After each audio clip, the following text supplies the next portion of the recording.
मैं नासिर अली खान अपने YouTube channel math with Nasir Khan पे आप सभी का स्वागत करता हूँ। कैसे हो दोस्तों?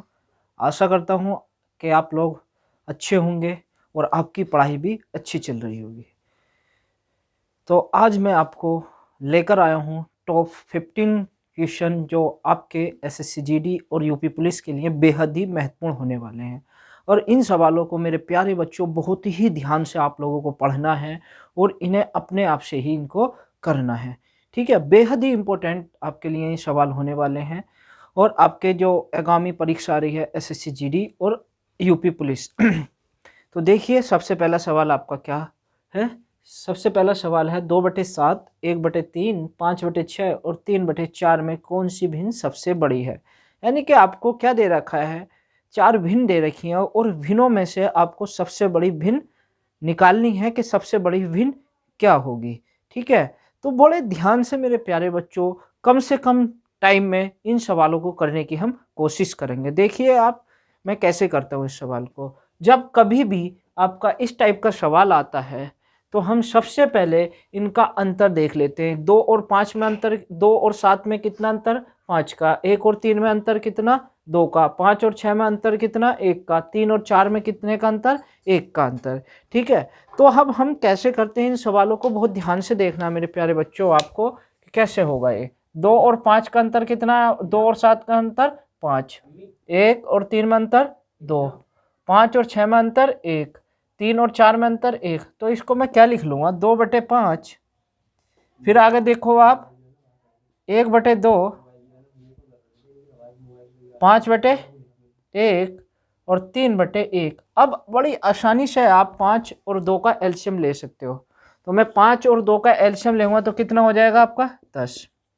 तो यहाँ भी 10 से मल्टीप्लाई कर दो आप, 10 से मल्टीप्लाई कर दो, ये भी 10 से मल्टीप्लाई कर दो। तो यहाँ कितना आ जाएगा, 5 दूनी 10, 2 दूनी 4, 2 पंजे 10, ये आ जाएगा आपका 5, ये 50 हो जाएगा मेरे प्यारे बच्चों। ये कितना हो जाएगा, 30।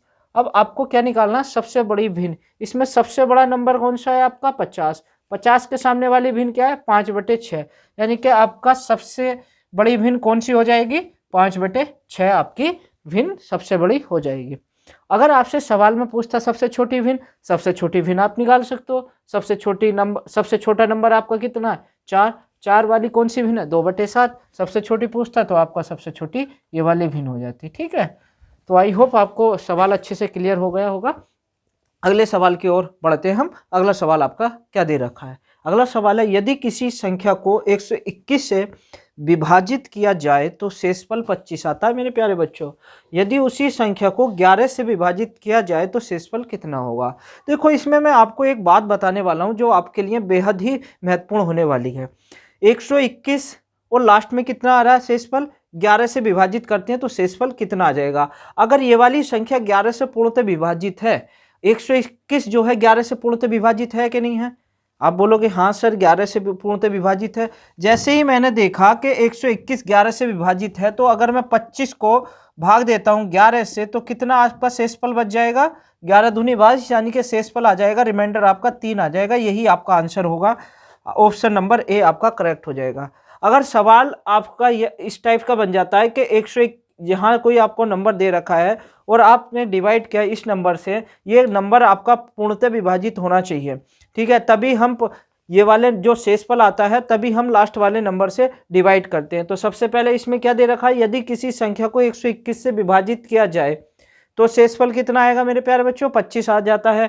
यदि उसी संख्या को 11 से विभाजित किया जाए तो कितना शेषफल बनेगा आपका, तो डायरेक्ट हम नंबर ले सकते हैं, 25 को 11 से भाग देंगे तो आपका रिमाइंडर कितना आ जाएगा, 3 आ जाएगा। ठीक है, तो आपका ऑप्शन नंबर ए करेक्ट हो जाएगा। इस टाइप के सवाल आपके SSC GD and UP police में बनते हैं। ठीक है, आई होप कि आपको दोनों सवाल अच्छे से समझ में आए होंगे। अगले सवाल की ओर चलते हैं कि अगला सवाल आपका क्या दे रखा है। 2 सवाल हम कर चुके हैं। अगला सवाल देखिए क्या है आपका। अगला सवाल है आपका, भिन्न 3/4, 9/10 और 15/16 के व्युत्क्रमों का HCF कितना होगा। यानी कि महत्तम समापवर्तक आपसे पूछा है, इनके व्युत्क्रमों यानी कि रेसिप्रोकल। अगर मैं इन फ्रैक्शन का रेसिप्रोकल कर देता हूं तो उसका HCF क्या होगा, आपसे ये सवाल में पूछ रखा है।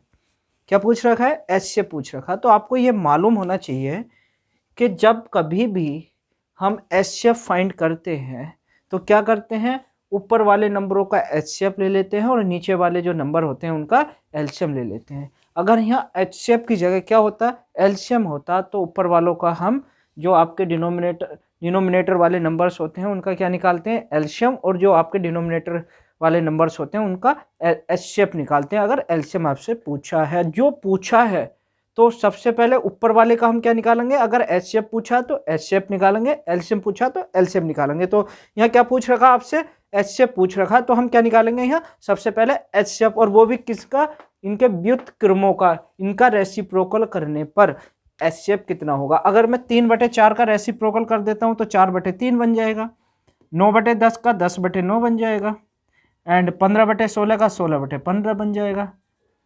अब आपको मालूम होना चाहिए कि एचसीएफ कितना होगा, 4, 10, 16, यानी कि 4, 10, 16 हाईएस्ट कॉमन फैक्टर क्या होगा, 4, 10 एंड 16 का।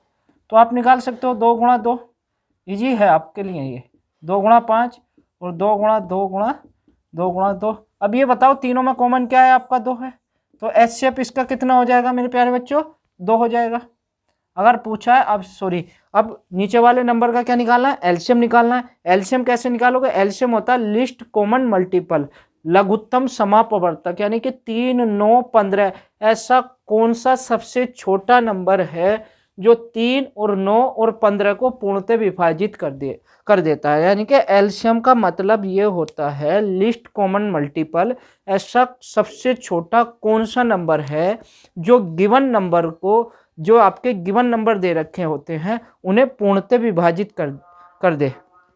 या तो एक नंबर दो नंबर होंगे, मिनिमम 2 नंबर, या तो 3 नंबर हो सकते हैं, 4 नंबर हो सकते हैं। यहाँ आपको कितने नंबर दे रखे हैं, 3, 9, 15। तो सबसे छोटा नंबर क्या होगा आपका, सबसे छोटा नंबर क्या है आपका, एलसीएम निकालेंगे तो 3, 9 और 15 का एलसीएम निकालेंगे तो लिस्ट कॉमन मल्टीपल होता है ना, list common LCM, list common multiple. तो कितना आ जाएगा आपका, 3 को क्या लिख सकता हूँ, 3 आपका 9 है आपका, और 3 3, 9 और 15, 3 का स्क्वायर एंड 3 गुणा 5, तो सबसे 3 का स्क्वायर गुणा 5, तो 3 3 9, 9 5 45, यानी कि लिस्ट कॉमन मल्टीपल का मतलब क्या हो गया आपका, 45 है ये, ठीक है। तो 3 और 9 और 15 का मल्टीपल, लिस्ट कॉमन मल्टीपल क्या हो गया, एलसीएम क्या हो गया आपका, 45। आपसे यही पूछा था और आपका आंसर कितना हो जाएगा मेरे प्यारे बच्चों, 2/45 आंसर आपका हो जाएगा, ठीक है। अगले सवाल की ओर चलते हैं। अगला सवाल आपका क्या दे रखा है, ठीक है।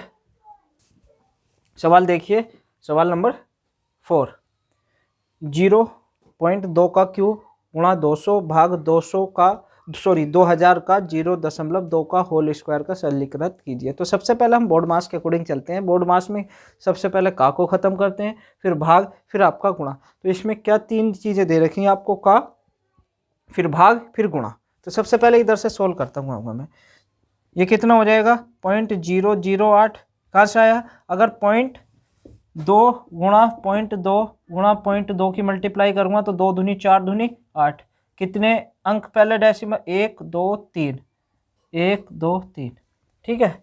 यानी कि 3 अंकों से पहले डेसिमल हो जाएगा, तो ये आपका 0.8 आ जाएगा, गुणा 200 भाग 2000। जब हम इसको सोल्व करेंगे तो यहाँ कितना आएगा, गुणा 0.4, यानी कि दशमलव यहाँ 4 आ जाएगा। अब हमें इनकी मल्टीप्लाई करना, ना कि इसको क्या करना, भाग नहीं देना। यानी कि सबसे पहले हम क्या करते हैं, 4 का को ख़त्म करते हैं। जैसे ही मैंने इसकी मल्टीप्लाई इससे की तो इसको मैं क्या लिख सकता हूँ, 8 दूनी, पहले इसको देखो आप, 0.8 गुणा 200, कितना हो जाएगा आपका, भाग 2 चौक 8, 2 0 ख़त्म हो जाएंगे डेसिमल के, तो कितना आ जाएगा, 2 चौक 8, ये कितना आएगा आपका, 80 आएगा ना कि नहीं आएगा, 80 आएगा कि नहीं आएगा, 80 आएगा ये, नहीं, हाँ मल्टीप्लाई करेंगे तो 80 तो आएगा, 4 दूनी 8, 2 0 ख़त्म हो जाएंगे, आपका 80 बचा। अब यहाँ आप देखिए ये भाग है तो इसको हम 0.008 गुणा 200/8 80, 0 से 0 कट हो जाएगा। अब ये देखो, अगर मुझे डेसिमल ख़त्म करना है तो 1 1 2 3 0 लगाने होंगे, इससे ये कट जाएगा। अब 8 से 8 कट जाएगा, 2 ही करना 2 2 ढाई 2 पंजे 10, कितना आ जाएगा 1/50 आपका आंसर आ जाएगा, जो आपके ऑप्शन नंबर बी में था। तो सबसे पहले आपको करना क्या है, ये नहीं कि आप सबसे पहले 200/2000 लिखोगे फिर उसकी मल्टीप्लाई करोगे तो आंसर आपका गलत आ जाएगा। तो बोर्ड मार्क्स के अकॉर्डिंग हम क्या करते हैं, सबसे पहले का को ख़त्म करते हैं, उसके बाद गुणा को भाग को ख़त्म करते हैं, उसके बाद गुणा को ख़त्म करते हैं, फिर उसके बाद आप प्लस को ख़त्म करोगे, फिर माइनस, लास्ट में माइनस को हम ख़त्म करते हैं। ठीक है, तो इसमें सिर्फ 3 चिन्हों का आपका प्रयोग किया गया था, का, फिर भाग, फिर गुणा। अगर इसमें प्लस भी होता तो हम प्लस भी करते। प्लस कब होता, पहले गुणा को ख़त्म करते, फिर गुणा के चिन्ह को ख़त्म करने के बाद हम प्लस का साइन को ख़त्म करते। तो यहाँ से आप जैसे ही मैंने सोल्व किया तो आपका आंसर कितना आया, 1/50। आई होप के आपको दोनों सवाल अच्छे से क्लियर हो गए होंगे। इसमें मैं थोड़ा सा आपको बता देता हूँ कि इसमें मैं कुछ गलत बता रहा था। 3 9 15 का लिस्ट कॉमन मल्टीपल का मतलब क्या होता है, ये आपका जो इसका हम एलसीएम निकालेंगे ना, 3 और 9 और 45 का, जब आपने 8th या 9th क्लास में होगे आप लोग, तो 3 9 और 15, तो हम लोग कैसे निकालते थे एलसीएम, यानी कि सबसे छोटा नंबर आपका 2 है, 2 से कोई सी संख्या नहीं घट रही तो हम 3 से डिवाइड करेंगे, 3 तिया 9, 3 पंजे 15, फिर 3 से डिवाइड करते हैं हम लोग, 3 का 3 5, अब एक बच गया 5 5 5 5 का ये एक आ जाएगा, एक आ जाएगा, 5 का 5। अब मैंने इसका डायरेक्ट लिख दिया कि 3 का स्क्वायर, यहाँ 3 2 बार आ रहा है और 5 कितने बार आ रहा है, 1, तो मैंने देखा कि 3 और 9 और 15 का एलसीएम कितना आ जाएगा, 45 आ जाएगा। ठीक है, तो आप लोग इन दोनों सवालों को अच्छे से समझे होंगे। अगले सवाल की ओर चलते हैं। आपका अगला सवाल क्या दे रखा है, इससे पहले हमने 4 सवाल कर लिए, 5वां सवाल देखिए। आपका 5वां सवाल आपका औसत से है, 5वां भी औसत से है और 6ठा भी सवाल आपका एवरेज से है। एक आदमी ने 13 वस्तुएं प्रति एक 70 रुपये दाम वाली खरीदी, 15 वस्तुएं 60 रुपये दाम वाली और 12 वस्तुएं 65 रुपये दाम वाली खरीदी, और आपसे पूछा है कि प्रति वस्तु उसका औसत क्या था जो आपने खरीदी थी। यानी कि कुछ वस्तुएं आपने, कुछ नहीं, 13 वस्तुएं 70 रुपये की दाम से, यानी कि एक वस्तु की कीमत कितनी थी, 70 रुपये, 13 खरीदी। फिर आपने खरीदी 15 वस्तुएं, एक की कीमत कितनी थी, 60 रुपये। फिर आपने खरीदी 12 वस्तुएं, एक की कीमत कितनी थी, 65 रुपये थी। और आपको निकालना है कि एक वस्तु का एवरेज कीमत क्या थी। तो सबसे पहले एवरेज क्या होता है, औसत का मतलब होता है टोटल संख्याओं का योग बटे संख्याएं। तो यहाँ कितनी वस्तुएं खरीदी, 13 वस्तुएं, एक की कीमत कितनी थी, 70 रुपये, तो 13 की कितनी हो जाएगी, 13 गुणा 70, 15 की कितनी हो जाएगी, 15 गुणा 60, 12 वस्तुओं की कीमत कितनी हो जाएगी, 12 गुणा 65, बटे कितनी संख्याएं हैं, 12 और 13 25 और 15 40। इस टाइप से हम सवाल को करेंगे। देखिए क्या होता है, यानी कि प्रति वस्तु का औसत दाम निकालना है आपको। तो 13 वस्तुओं की कीमत 13 गुणा 70 प्लस 15 गुणा 60 प्लस 12 गुणा 65। टोटल वस्तुएं कितनी हो जाएंगी मेरे प्यारे बच्चों, 12 और 15 कितने हो गए आपके, इधर देखो यहां से ऐड करो, 12 और 13 25 और 15 40। अब देखो सबसे पहले आपको करना क्या है कि आप कैलकुलेशन कैसे करोगे इसकी, सबसे जल्दी कैलकुलेशन कैसे हो जाएगी। क्या मैं यहां से ऊपर से कुछ कॉमन ले सकता हूं, आप बोलोगे सर अगर आप 5 कॉमन ले लो तो 5 आ सकता है। तो जैसे ही मैंने देखा, मैंने 5 कॉमन ले लिया, 5 में जैसे ही कॉमन लेता हूं तो यहाँ कितना बच जाएगा, 13 गुणा 14 प्लस यहाँ कितना बन जाएगा आपका, 3 गुणा 60, यहाँ कितना बनेगा आपका, 12 गुणा 13 बटे 40। अब मैं 5 से इसको भी डिवाइड कर दूंगा, 8 आ जाएगा। 14 तिया 42, अब मैं इसको ऐड करूंगा, यहाँ देखो आप, 14 तिया 42 का 2 और 14 का ना 14 4 18, 13 और 14 की मल्टीप्लाई करें 182, 3 छंग 18 180, 13 दूनी 26, 13 गुना 13 2 15, 156/8 आ जाएगा यहाँ। अब देखो इसको मैं कैसे ऐड करता हूँ, 2 और 6 8 आ जाएंगे आपके, 5 और 8 13 और 8 13 और 8 कितने हो जाएंगे 21, 21 का 1 2 3 4 5, 518/8। जैसे ही मैं इसको डिवाइड करूंगा 8 छंग 48, कितने बच जाएंगे आपके 3, 38 हो जाएगा, 8 चौक 32। बस आपको कुछ नहीं करना, ऑप्शन देखना है कि अगर 64 दशमलव कुछ है तो आपका ऑप्शन बी हो जाएगा। अगर आपको पूरा ही करना है तो कितना हो जाएगा, कितने बचे थे आपके 8 चौक 32 क्या था 38 हुआ था, 36 बचे, सॉरी 6 बचे, 60 हो जाएगा, 8 सत्ते 56 और 8 पंजे 40, कितना आंसर आ जाएगा 64.75। आपका एवरेज जो था 40 वस्तुएं आपने खरीदी थी, एक वस्तु का एवरेज जो कीमत थी वो 64.65 64.75 की आपने खरीदी थी। यानी कि एक वस्तु मेरे प्यारे बच्चों आपने एवरेजली कितने की खरीदी थी 64.75 की। आपको अच्छे से समझ में आया होगा। अगले सवाल की ओर चलते हैं। अगला सवाल आपका क्या दे रखा है, अगला सवाल है कि 11 संख्याएं का औसत 63 है, यदि पहली 6 संख्याओं का औसत 60 और अंतिम 6 संख्याओं का औसत 65 है, तो छठी संख्या क्या होगी। अब देखो, अगर आपके पास 11 संख्याएं हैं, अगर आपके पास, मैंने मानी आपके पास 11 संख्याएं थी, आपके पास 11 संख्याएं थी, तो इनका औसत आपका कितना था 63 था। 6 संख्याओं का औसत यानी कि पहली 6 संख्या, अगर मैं 11 संख्याएं यहां लिख लूं 1 2 3 4 5 6 7 8 9 10 11, 11 संख्याएं होंगी। यानी कि पहली 6 संख्याएं हमारी ये रही होंगी। यानी कि पहली 6 संख्याओं का औसत आपको कितना दे रखा है प्यारे बच्चों 60, और अंतिम 6 संख्याएं, अंतिम 1 2 3 4, यानी कि अंतिम संख्या ये होंगी आपकी। तो आपने देखा कि पहली 6 संख्याएं और अंतिम 6 संख्याओं का औसत कितना दे रखा है आपको 65 दे रखा है, दे रखा है नहीं दे रखा, 65 दे रखा है। तो एक छठी संख्या एक ऐसी हुई जो आपकी 2 बार काउंट हुई, हो रही कि नहीं हो रही, पहली 6 में भी और अगली 6 में भी। तो देखो हम कैसे करेंगे इसको। अब ये देखिए कि कितनी संख्याएं आपकी 6, कितना कम है -3 कम है कि नहीं है, जो 63 था आपका वो 60 है, यानी कि -3 कम है। तो कितनी संख्याओं पे -3 कम है आपका 6 पे, तो कितना हो जाएगा ये 6 या 18, यानी कि -18 हो जाएगा आपका। अब यहां देखो कितना ज्यादा है आपका 2, कितना 2, कितनी संख्याओं पे 6, ये कितना हो जाएगा +12। मैंने देखा -6 आया, जो छठी संख्या रही होगी वो एवरेज से कितनी कम रही होगी -6, ये कितना आ जाएगा आपका 57। जो छठी संख्या थी मेरे प्यारे बच्चों वो 57 थी। आपको इस टाइप से करना और कुछ नहीं करना, दोबारा समझ लो। देखो पहली 6 संख्याओं का औसत कितना था 60 और अंतिम 6 संख्याओं का औसत 65। तो मैंने देखा जो एवरेज 11 संख्याओं का था वो आपका 63 था, बट पहली 6 संख्याओं का औसत 60 है, यानी कि पहली 6 संख्याओं का औसत ओरिजिनल एवरेज से कितना कम 3। तो मैंने देखा 3 कितनी संख्याओं पे कम है 6 संख्याओं पर, यानी कि टोटल सम कितना कम हुआ होगा 18।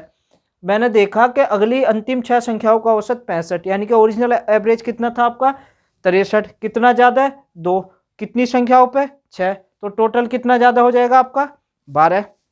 मैंने देखा कि यहाँ 18 कम है, यहाँ 12 ज़्यादा है, तो ओरिजिनल आपकी 6 कम हुआ होगा। जो एवरेज आपका 63 था वो -6 संख्या यानी कि छठी संख्या आपकी कितनी होगी 57 रही होगी।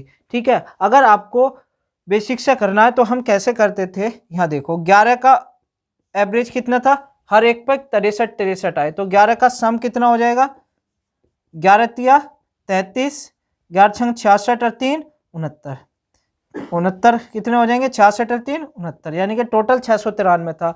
अब 6 संख्याओं का औसत आपका कितना है 60, तो 6 गुणा 60 360, और अंतिम 6 संख्याओं का औसत कितना है 65, 65 6 पंजे 30, 6 छंग 36 और 3 40, 390। मैंने देखा कि यहाँ टोटल कितना आ रहा है 0, कितना आया 5 और 7, यानी कि 750 बना। ओरिजिनल कितना था 653 93, यानी कि जो 2 बार संख्या जुड़ी है तभी तो 750 आया। मैंने इसका अंतर देखा तो अंतर 57 है, जो 2 बार संख्या जुड़ रही थी, और वही संख्या आपकी कितनी थी, 57। तो आपका आंसर कितना आ जाएगा, 57। आई होप कि आपको ये दोनों सवाल अच्छे से समझ में आ गए होंगे। ठीक है, अगर अच्छे से समझ में आ गए तो हम अगले सवालों की ओर चलते हैं कि अगले सवाल आपको क्या दे रखे।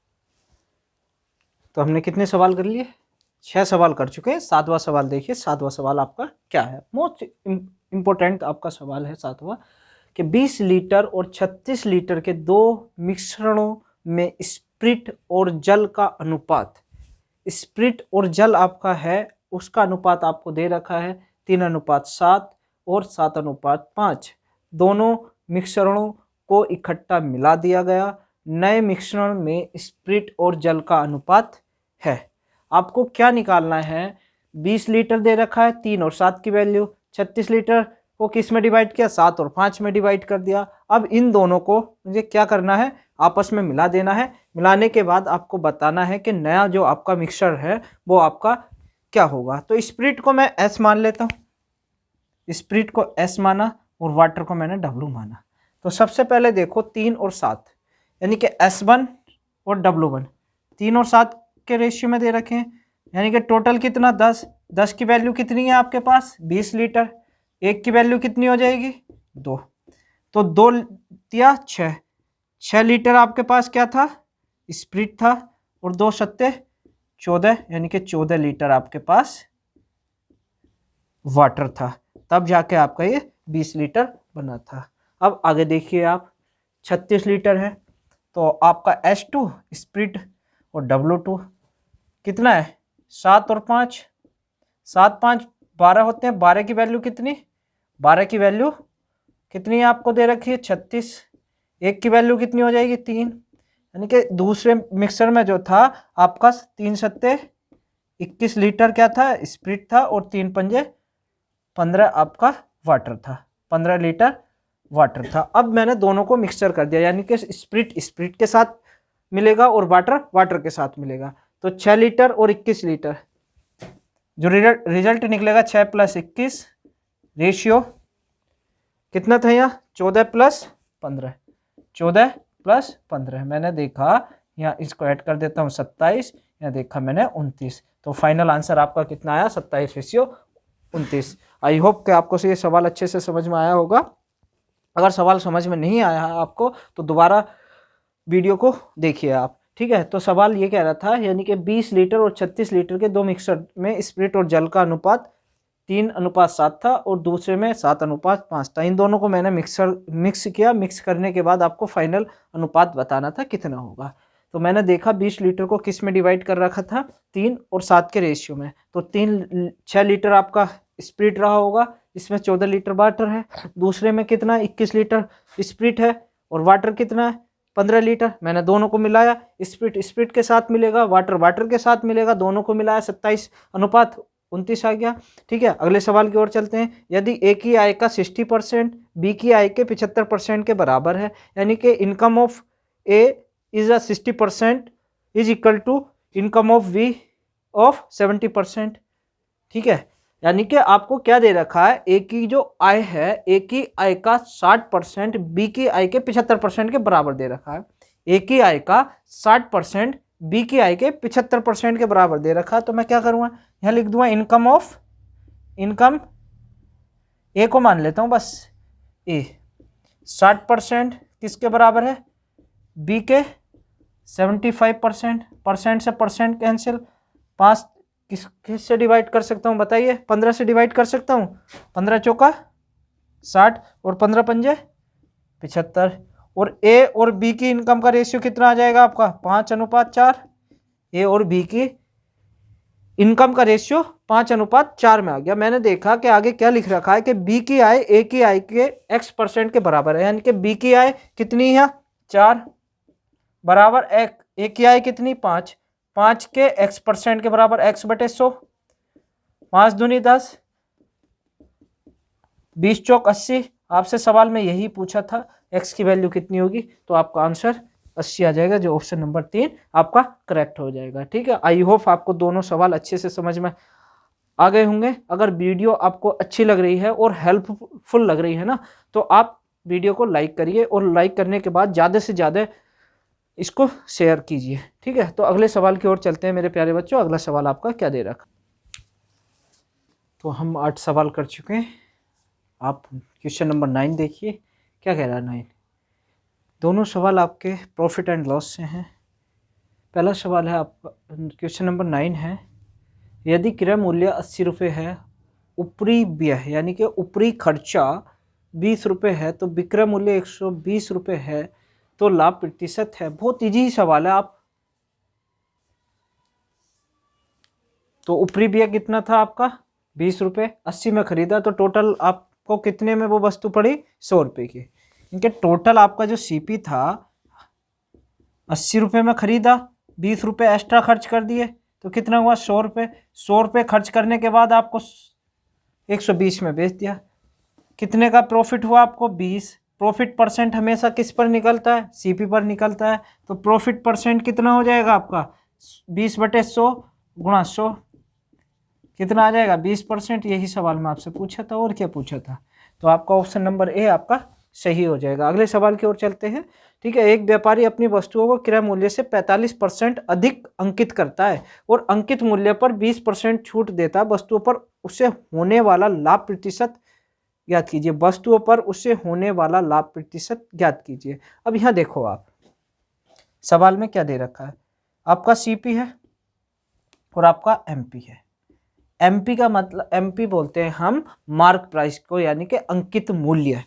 कॉस्ट प्राइस आपका सीपी होता है। एक व्यापारी अपनी वस्तुओं को क्रय मूल्य से, अगर क्रय मूल्य आपका 100 रहा होगा, एमआरपी कितना रहा होगा 145। ठीक है, यहां तक बात आपको समझ में आई। आगे चलते हैं, और अंकित मूल्य पर 20%। एक बात और आप अपने ध्यान में बैठा लो कि हमेशा जब कभी भी अंकित मूल्य दे रखा होता है, तो हमेशा डिस्काउंट अंकित मूल्य पर ही निकालते हैं। डिस्काउंट किस पे दिया जाता है, अंकित मूल्य पर। डिस्काउंट ना तो आपका कॉस्ट प्राइस और ना ही सेलिंग प्राइस पे दिया जाता, अंकित मूल्य पर ही आपका डिस्काउंट दिया जाता है। तो 145 अंकित मूल्य था, 20% को मैं क्या लिख सकता हूँ 1/5, 5 दूनी 10, 5 9 45। जो 145 एमआरपी था, 29 का डिस्काउंट और दे दिया उसने। कितने का दिया 29 का। तो मैंने देखा कितना हुआ आपका 6 1 116। 100 रुपये में खरीदा, 116 में बेच दिया, कितने का प्रॉफिट आपको 16। तो डायरेक्ट आप निकाल सकते हो 16/100 गुणा 100, कितना परसेंट प्रॉफिट मेरे प्यारे बच्चों 16%। तो आपका ऑप्शन नंबर डी करेक्ट हो जाएगा। आई होप कि आपको दोनों सवाल बहुत अच्छे से समझ में आ गए होंगे। अगले सवाल की ओर चलते हैं। अगला सवाल आपका क्या दे रखा है। 10 सवाल हम कर चुके हैं। 11वां सवाल देखिए, आपका 11वां सवाल। पहला सवाल आपका प्रॉफिट एंड लॉस से, फिर आपका साधारण ब्याज से है। वो ध्यान से करिए आप, ठीक है, करने की कोशिश करिए। मैं तो कराऊंगा ही आप लोगों को। किसी वस्तु को 10% छूट देकर 8% लाभ पर बेचने के लिए अंकित मूल्य में लागत मूल्य की कितनी वृद्धि करनी होगी। अगर आपको सीपी और एमपी का रेशियो पता है, तो आप इस सवाल को आसानी से कर सकते हो, अन्यथा नहीं कर पाओगे। तो सबसे पहले देखो आप, सीपी और एमपी, जिसको हम बोलते हैं mark price, 100 minus discount percent and 100 plus profit percent. 100 plus profit percent, ये आपको सभी को मालूम होना चाहिए। तो 100 माइनस डिस्काउंट कितना आ जाएगा आपका, 100 माइनस 10 90, ये कितना आ जाएगा आपका 108। हमेशा अब आपको एक बात ध्यान में रखनी है कि क्या मैं इसको 9 से भाग दे सकता हूँ, तो कितना आ जाएगा आपका 10, इधर कितना आ जाएगा 12। अब 100 पे हमें क्या देना है, एमआरपी कितना रहा होगा आपका 12, सीपी कितना है आपका 10, तो मुझे इसको 100 बनाना है, तो 10 से मल्टीप्लाई कर दूंगा, इसको भी 10 से मल्टीप्लाई, कितना आ जाएगा आपका 100, कितना आ जाएगा 120। यानी कि कितना परसेंट बढ़ाना पड़ेगा मुझको, यानी कि लाभ पर बेचने के लिए अंकित मूल्य में लागत मूल्य की कितनी वृद्धि करनी होगी, लागत मूल्य की कितनी वृद्धि करनी होगी अंकित मूल्य लाने पर। तो कितना हुआ आपका, डायरेक्ट यहाँ से क्या निकाल सकते हो 20%, या फिर आप यहाँ से निकाल सकते हो, कितना है आपका ये 10 से कितना बना 12, कितने का प्रॉफिट 2 का, किस पर 10 पर गुणा 100, कितना आ जाएगा 20%। या तो आप इस टाइप से कर लो या फिर आप इस यहाँ ही 100 बना लो, ठीक है, जो आपको अच्छा लगे। यानी कि कितना परसेंट वृद्धि करनी होगी, 20%। ऑप्शन नंबर डी आपका करेक्ट हो जाएगा। क्वेश्चन नंबर पर चलते हैं। क्वेश्चन नंबर 12 क्या दे रखा है आपको, एक राशि साधारण ब्याज की किसी दर पर 4 वर्षों के लिए रखी गई। यानी कि कोई राशि आपने 4 वर्षों के लिए रख दी और यदि उसे 3% अधिक दर पर रखा जाता तो इस पर 1440 रुपये अधिक मिलते। राशि कितनी है? आपको रेट नहीं मालूम थी, पहले 4 साल के लिए रख दिया, बट आपने 3% रेट बढ़ा दी 4 साल के अंदर, तो आपको कितने रुपए ज्यादा मिले? 1440 रुपये मेरे प्यारे बच्चों ज्यादा मिल गए। तो किस कारण मिले 1440 रुपये ज्यादा? जब आपने रेट 3% बढ़ा दी थी। अब ये बताओ, जब आपने 3% रेट बढ़ा दी 4 सालों में, तो टोटल रेट कितनी बढ़ गई होगी आपकी? 12%। बट 12% की वैल्यू मेरे प्यारे बच्चों आपको सवाल में 1440 दे रखी है। 1% की वैल्यू कितनी हो जाएगी? 120। आपको निकालना है क्या है? 100% की वैल्यू। हमने 100% लिया होगा उधार से, तो 100% की वैल्यू अगर मैं निकालता हूं तो 2 जीरो इधर चिपका दो आप, तो आपका आंसर कितना हो जाएगा? 12,000। यानी कि 12,000 रुपये आपने उधार लिए थे 4 साल के लिए, ठीक है। यदि उसे 3% अधिक पर रखा जाता तो 1440 रुपये ज्यादा मिलते, ठीक है। 1440 रुपये क्या मिलते हैं आपको? ज्यादा मिलते हैं। वो 1440 रुपये किस कारण ज्यादा मिले हैं? रेट आपने कितनी बढ़ाई? 3%। 4 साल के लिए रेट आपने कितनी बढ़ाई? 3%। 4 सालों में बढ़ी तो मैंने देखा 12% की वैल्यू आपकी कितनी हो गई? कितनी हो गई? 1440। 1% की वैल्यू कितनी? 120। 100% की वैल्यू निकालनी है। 12,000 रुपये आपने उधार लिए होंगे। आई होप के आपको क्वेश्चन नंबर 11 और 12 बहुत अच्छे से क्लियर हो गए होंगे, ठीक है। अगले सवाल की ओर चलते हैं हम। हमारा अगला सवाल क्या कह रहा है, देखिए क्वेश्चन नंबर 13 आपको क्या दे रखा है, बहुत ध्यान से पढ़िए। कोई धनराशि चक्रवृद्धि ब्याज से 5 वर्षों में 2 गुनी हो जाती है, उसी ब्याज की दर से वह धनराशि कितने समय में 8 गुनी हो जाएगी। देखिए बहुत ही इजी सवाल है, आपको करना है और हम देखो कैसे करते हैं इस सवाल को। कोई धनराशि चक्रवृद्धि ब्याज से 5 वर्षों में 2 गुनी हो जाती है, यानी कि मैंने वो धनराशि प्रिंसिपल जो था 1 माना और 5 सालों में कितनी हो गई? वो 2 गुनी हो गई। अब वही धनराशि 8 गुनी कितने सालों में हो जाएगी, यानी कि टाइम निकालना है आपको। जब कभी भी इस टाइप का सवाल आता है तो यहाँ आपका बेस सेम रहेगा हमेशा, यानी कि कितना है आपका? 2 है, तो यहाँ कितना हो जाएगा आपका? 2 की पावर 3। 8 को मैं क्या लिख सकता हूँ? 2 की पावर 3 और 5 और 3 की गुणा कर लो आप, 5 तिया 15, यानी कि वह धनराशि 15 साल में कितनी गुना हो जाएगी? 8 गुना हो जाएगी, ठीक है। अगर यहाँ आपका 16 आ जाता तो आप क्या करते? 16 को क्या लिख सकता हूँ? 2 की पावर 4। अगर सवाल ये होता कि 5 वर्षों में 2 गुनी होती है और उसी ब्याज दर से वह धनराशि कितने समय में 16 गुनी हो जाएगी, तो आपको 16 को क्या लिख लूंगा मैं? 2 की पावर 4। यहाँ देखो बेस 2 है, यहाँ भी 2 होना चाहिए। इसमें सबसे पहले आपको ध्यान में रखना है कि बेस आपका बराबर होना चाहिए दोनों जगह। अगर आपने कुछ यहाँ लिख दिया 16 को 4 की पावर 2 और 2 और 5 की मल्टीप्लाई कर दी, आंसर गलत आ जाएगा। तो आपको सबसे पहले क्या ध्यान में रखना है? बेस सेम होना चाहिए। तो यहाँ 2 तो यहाँ भी 2, 4 पंजे 20, 20 साल आंसर आ जाएगा। अगर आपसे पूछ लिया जाए 32 तो 2 की पावर 5, ऐसी 64 आपका कितना हो जाएगा? 2 की पावर 6, 6 पंजे 30। इसी टाइप से आपकी सीरीज ये चलती रहती है। अगर आपका यहाँ 2 की, अगर सवाल आपका ये होता है कि 5 वर्षों में 3 गुनी हो जाती है तो उसी ब्याज दर से वह धनराशि कितने, यानी कि अब यहाँ 3 गुनी हो गई, यानी कि कोई धनराशि आपकी थी 5 वर्षों में कितनी हो गई? 3 गुनी। 27 गुनी कितने दिनों में हो जाएगी? 27 को क्या लिख सकता हूँ? मैंने अभी बताया आपको कि बेस सेम होना चाहिए, तो 27 कितना? 3 की पावर 3 हो जाएगा। तो 5 तिया 15, 15 सालों में वो 27 गुना हो जाएगी। अगर 81 की बात आती है, 81 गुना कितने सालों में होगी? तो इसको मैं क्या लिख सकता हूँ? 3 की पावर 4, 4 पंजे 20 साल में। इसी टाइप से आपका ये सवाल आता है, ठीक है। आई होप को आपको ये सवाल बहुत अच्छे से समझ में आया होगा। अगले सवाल की ओर चलते हैं हम क्या कह रहा है। देखो सबसे पहले मैं सवाल पढ़ता हूँ और आप भी वीडियो को रोकिए और रोकने के बाद सवाल को पढ़िए और पढ़ने के बाद इसको करने की कोशिश करिए। 10 व्यक्ति हैं, 6 घंटे प्रतिदिन काम करके किसी कार्य को 18 दिन में पूरा कर सकते हैं। उसी कार्य को 12 दिन में पूरा करने के लिए 15 व्यक्ति को कितने घंटे प्रतिदिन काम करना पड़ेगा। सवाल ये था आपका 10 व्यक्ति हैं, 6 घंटे प्रतिदिन काम करें तो उस काम को 18 दिन में कंप्लीट कर लेते हैं।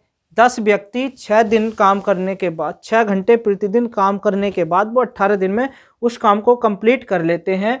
अब आपके पास 12 दिन है, 15 व्यक्ति हैं, तो 12 व्यक्ति कितने घंटे प्रतिदिन काम करें कि वो काम आपका कंप्लीट पूरा कितने दिनों में हो जाए, 12 दिन में कंप्लीट हो जाए। तो सबसे पहले आपको ये याद रखना है M1 D1 और H1 बराबर होता है M2 D2 और H2। M1 में क्या दे रखा है आपको, मैन कितने 10, दिन कितने आपके 18, कितने दिन काम कर प्रतिदिन क्या घंटे काम करते हैं 6 घंटे। आपको दूसरे में क्या दे रखा है 15 व्यक्ति हैं, कितने दिन दे रखे हैं आपको 12। आपको क्या निकालना है प्रतिदिन कितने घंटे काम करेंगे, तो ये मल्टीप्लाई में इधर डिवाइड में 6 से इसको डिवाइड कर दूंगा, 6 दूनी 12, ठीक है। तो कितना आ जाएगा 15 दूनी 30, तो 10 गुणा 18/30, 0 से 0 कट, 3 छंग 18, यही आएगा। चेक करो आप, 10 गुणा 18 गुणा 6, 10 गुणा 6 गुणा 18, ठीक है। 15 गुणा 12 गुणा H2, मैंने इसको डिवाइड किया, 6 दूनी 12, 15 दूनी 30, ठीक है। तो कितने दिन घंटे काम करेंगे, अगर वो 6 घंटे H2 की वैल्यू कितनी आ जाएगी 6 घंटे, यानी कि 6 आवर वो प्रतिदिन काम करेंगे, 6 घंटे आपका आंसर आ जाएगा। ऑप्शन नंबर कितना है आपका, ए आपका राइट हो जाएगा। तो अगर आपसे इस टाइप का सवाल बनता है तो आपको एक ना कितने 1 2 3 4 5 6 आपको चीज़ें दे रखी हैं, यानी कि M1 D1 H1 जो बराबर है M2 D2 और H2 के बराबर है। आपको एक ना एक की वैल्यू निकालनी होगी। अगर यहाँ आपसे क्या दे रखा है प्रतिदिन कितने घंटे काम करना पड़ेगा, अगर आपसे पूछ लिया जाता, आपको दिन दे दिया जाता और प्रतिदिन कितने घंटे काम करते हैं और आपको पूछ लेता कि आपके व्यक्ति कितने की ज़रूरत होती, ठीक है, तो आपको M2 निकालना होता। अगर आपको M2 और H2 दे रखा है तो D2 निकालना होता। अगर आपको M1 D2 दे रखा होता है तो H2 निकालना होता है, यानी कि 2 की वैल्यू आपको गिवन दे रखी होगी और आपको तीसरे की निकालनी होगी। आई होप कि आपको ये सवाल अच्छे से समझ में आया होगा। आज की क्लास का हम लास्ट सवाल करने वाले हैं और आपके लिए बेहद ही महत्वपूर्ण आपका आखिरी सवाल है। देखिए आखिरी सवाल क्या है, आज की क्लास का आपका ये आखिरी सवाल है जो आपका मेंसुरेशन से है। 2 समान आयतन वाले बेलनों के व्यास 3:2 के अनुपात में है, उनकी ऊंचाइयों में अनुपात होगा। अगर आपको इनके फॉर्मूले नहीं याद रहते हैं, ठीक है, तो आप इस सवाल को बना ही नहीं सकते। तो सबसे पहले जितने भी आपके मेंसुरेशन के 2D और 3D के फॉर्मूले वो आपको याद होने जरूरी हैं। तो ये देखो आप, बेलन का आयतन क्या होता है जिसको हम सिलेंडर बोलते हैं, यानी कि बेलन का आयतन, बेलन का आयतन यानी कि वॉल्यूम ऑफ सिलेंडर क्या होता है आपका πr²h। अब आपको क्या दे रखा है व्यास, जो व्यास होती है डायामीटर हम जिसको बोलते हैं, जो डायामीटर होती है वो 2r होती है, ठीक है। अगर मैं यहाँ से r निकालता हूँ तो डायामीटर बटे 2 होती है, r कितना आ जाता है 2 आ जाता है। अगर मैं इसको 2 से भाग देता हूँ तो क्या ये चेंज होंगे, नहीं चेंज होंगे, यानी कि 2 से 2 यानी कि आपस में ये डिवाइड हो जाएंगे, ठीक है। तो व्यास का अनुपात कितना दे रखा है 3:2। आपको निकालना क्या है, हाइट का अनुपात निकालना है। तो हाइट का अनुपात क्या होगा, तो सबसे पहले आप देखो जब डायमीटर आपको दे रखी है तो इन दोनों बेलनों के आयतन समान होंगे कि नहीं होंगे। R1 और H1।